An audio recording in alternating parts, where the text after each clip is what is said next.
Hey everybody, Rocky Molndor here, PGA head professional at Travis Point Country Club, and we're back in the sim room today. I want to address one of the biggest problems in golf, and that is the over-the-top move.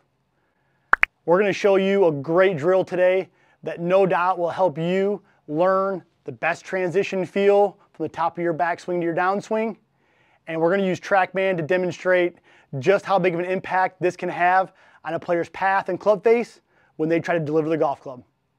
Without a doubt, the number one fault for most players is the over-the-top move, where the path gets outside and the face gets held open, causing generally a big slice, or when they square it up, a really hard pull to the left.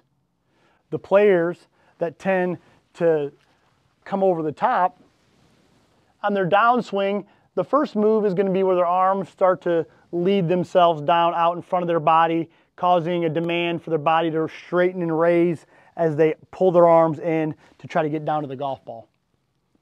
As the player pulls their arms into their body and the club is being pulled for right-handed players to the left, the face is now held more open, so that way the ball can curve back to the right and get back on the target line. So here's the best drill I have to get the perfect feeling for making this transition, so that way you can see straighter ball flight and more solid contact. Using an alignment rod, we'll tuck it under our trail arm. So for me as a right-handed player, under my right arm. And I'll take my grip on the club as I would ordinarily. So from here, when I make my backswing, you'll see that the rod ends up falling on top of my lead arm. This is a key point of reference for all players, because what most of our players do that tend to come over the top are going to send their arms first. And you'll see as I send my arms first, the rod separates itself from my lead arm. So what I want to try to feel like I want to do is, as I transition and I unwind my lower body, this lead arm stays in contact with this rod. And you'll see as I make this move with the over-the-top swinger, I separate from the rod, but when I keep that rod on my lead arm, you'll see how much shallower the club starts to present itself in the downswing. So once again, I'm going to take this rod, tuck it under my arm, and as I stand here, it kind of sticks out in front of me, and then as I tilt over and take my setup, it's going to be pointing over my left foot. I make my backswing, and I start to feel that rod on top of my lead arm. If I'm an over-the-top player, my lead arm is going to separate from that rod. My perfect drill here keeps that rod on my lead arm as I transition and unwind my lower body and move into my left heel. Keeping that connection really helps deliver this club from the inside. And when we can deliver that club from the inside, folks, we're able to release the club and rotate our arms, creating maximum downfield force and the most quality strike that you can possibly offer.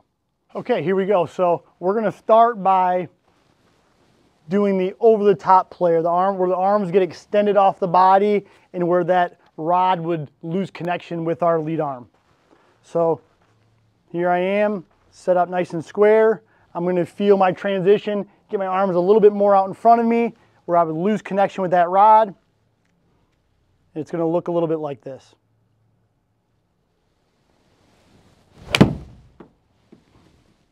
I had a pretty straight pull shot to the left.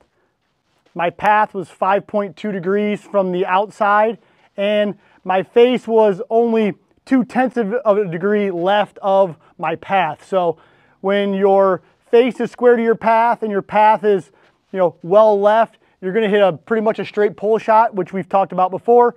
Okay, so now we're going to feel the transition where that rod would stay on my lead arm, and I'm going to get that club working a little bit more back from the inside and to shallow that out. Set up square here, and I'm just going to feel like I felt when I was transitioning, keeping that rod on my lead arm, feel that club work more from the inside. Goes like this. feeling that sensation got me 3.4 degrees from the inside, which is a pretty good amount inside, and it created 3.7 degrees of face rotation. So kind of like we talked about earlier, the more we can start swinging from the inside, the more we can liberate our arms to rotate that face and create those nice high draw patterns that so many people like. So what we've seen here is if I can feel this rod through my arm, if I can feel that rod staying on my arm as I transition, I'm going to have a much more inside to neutral delivery, and I'm going to be able to rotate that club face and really hit those nice high draws that everyone loves to see. I hope this tip can help all of you at home working in the wintertime as many areas get too cold for outside play. This is a great way to hone your transition to make you your best striker in 2024. Thanks for tuning in today, everybody. I hope you were able to take this tip and really help your swing when you transition from the top of your backswing to your downswing. As always, if you haven't already, please click on that subscribe button below and hit that alarm bell so that way you can be alerted every time I put out new content each week. Thanks for tuning in. We'll see you next week.